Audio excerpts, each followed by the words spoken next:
ہو گئی، پاؤں پھسل گیا، مارے شرم کے 40 سال آسمان کی طرف نہ دیکھا۔ اور تیرا میرا کیا حال ہے؟ کون سا ایسا لمحہ جس میں گناہ نہیں ہوتا؟ اللہ کی قسم روٹی کھا رہے ہوتے ہیں، ماں بہن کی گالیاں دے رہے ہوتے ہیں، چائے پی رہے ہوتے ہیں، 12 آنے میں 1 روپے کی سگریٹ کا کچھ لگ رہا ہوتا ہے، اللہ کی نافرمانی ہو رہی ہوتی ہے۔ آج جمعۃ المبارک کا دن تھا، آج مسلمانوں گناہگاروں کے لیے عید کا دن تھا۔ اس جمعے کے اندر ایسی برکت والی ساعتیں گھڑی ہیں، جب بندہ اللہ کے دربار میں ہاتھ اٹھاتا ہے، اس جمعے کے دل کی برکت سے اللہ پورے ہفتے کے گناہوں کو معاف فرما دیتا ہے۔ میرے عزیزوں، اس دن کا لوگوں نے حیا نہ کیا، جوا بازوں نے جوا کھیلا، تاش والوں نے تاش کھیلے، سٹے بازوں نے سٹا لگایا، سود والوں نے سود کا کاروبار کیا، اللہ کی قسم جمعے کے دن کا حیا نہ کیا۔ علماء اکرام بیٹھے ہیں، زمانہ جاہلیت میں بیت اللہ کا لوگ طواف ننگے کیا کرتے تھے، مکے کے مشرک جب حرم کعبہ میں داخل ہوتے،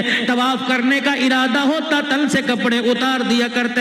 پوچھنے والوں نے پوچھا، اور ننگے طواف کیوں کرتے ہو؟ بازاروں میں، گلیوں میں، گھروں میں تو کپڑے پہن کے پھرتے ہو، اللہ کے گھر کا طواف کرنے کے لیے جسم سے کپڑے کیوں اتارتے ہو؟ مکے کے مشرک یک زبان ہو کے کہتے، ہمارے جسم پر جو کپڑا ہے وہ سود اور حرام کے پیسوں کا ہے، اللہ کے گھر کا طواف کرتے ہمیں حیا آتی ہے۔ یا لاٹریوں پر عمرہ کرنے والوں، لاٹریوں پر عمرہ کرنے والوں، جس کی لاٹری میں عمرہ نکل آیا وہ عمرے کا ٹکٹ لے کے چلا جائے گا، بقایا پیسوں کا بوجھ غریبوں کے اوپر آئے گا۔ اللہ کی قسم میں فتویٰ نہیں دیتا، فتویٰ اور ہے، تقویٰ اور ہے۔ علماء اکرام سے پوچھنا ایسے پیسوں سے عمرہ کرنا جائز ہے کہ نہیں؟ علماء اکرام سے پوچھنا ایسے پیسوں سے بچیوں کا جہیز تیار کرنا جائز ہے کہ نہیں؟ تو عرض کر رہا تھا میرے عزیزوں، صبح سے شام تک میری بیٹی گناہ میں ملوث ہے، میری بہن گناہ میں ملوث ہے، رحمت والے نبی کی کلمہ پڑھنے والی امتیاں ملوث ہے، نبی کا امتی ملوث ہے۔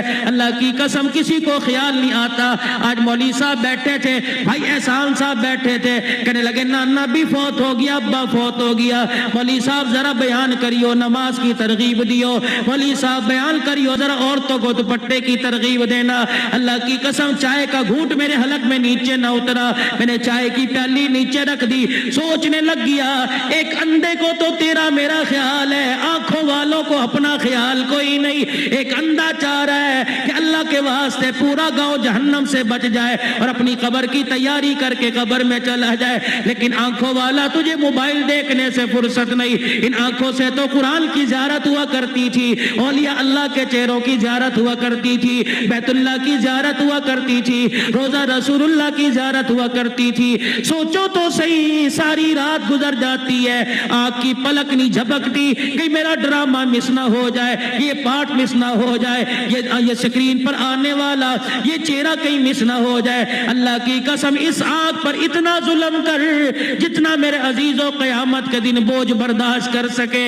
فرمایا اس آنکھ نے اگر بے حیائی کر لی، قیامت کے دن داغ ایسے آنکھ سے دیے جائیں گے، دنیا کی آنکھ پتہ نہیں دل کے اندر کتنی مرتبہ پناہ مانگتی ہے۔ عرض کر رہا تھا آدم علیہ السلام مارے شرم کے آسمان کی طرف منہ نہیں کھاتے، تیری بے شرمی کا عالم یہ روٹی بھی برابر کھاتا ہے، جس دن گناہ کرتا ہے اس دن زیادہ ڈکارتا ہے، جس دن گناہ کرتا ہے کلو دودھ پی جاتا ہے، جس دن گناہ کرتا ہے ڈھٹائی کے ساتھ بازار میں پھرتا ہے، وہ تکبرانہ انداز میں زمین کے اوپر پیر رکھتا ہے، اور خبردار زمین کے اوپر زور سے پیر نہ رکھ۔ زمین چلاتی ہے، کہتی اللہ مجھے اجازت دے دے، اگر تیرے نبی کا مکھ سامنے نہ ہوتا تو ٹکڑے ٹکڑے کر کے رکھ دیتی، اللہ مجھے اجازت دے دے، میں اس کو بتاؤں گی زور سے قدم کیسے رکھا کرتے ہیں۔ اللہ فرماتا ہے زمین ٹھہر جا، تو بھی میری مخلوق ہے، یہ بھی میری مخلوق ہے، گناہ اس نے کر لیا، اسے شرم نہیں آتی، لیکن میں اس کی معافی کا انتظار کر رہا ہوں کس وقت پلٹا کھائے گا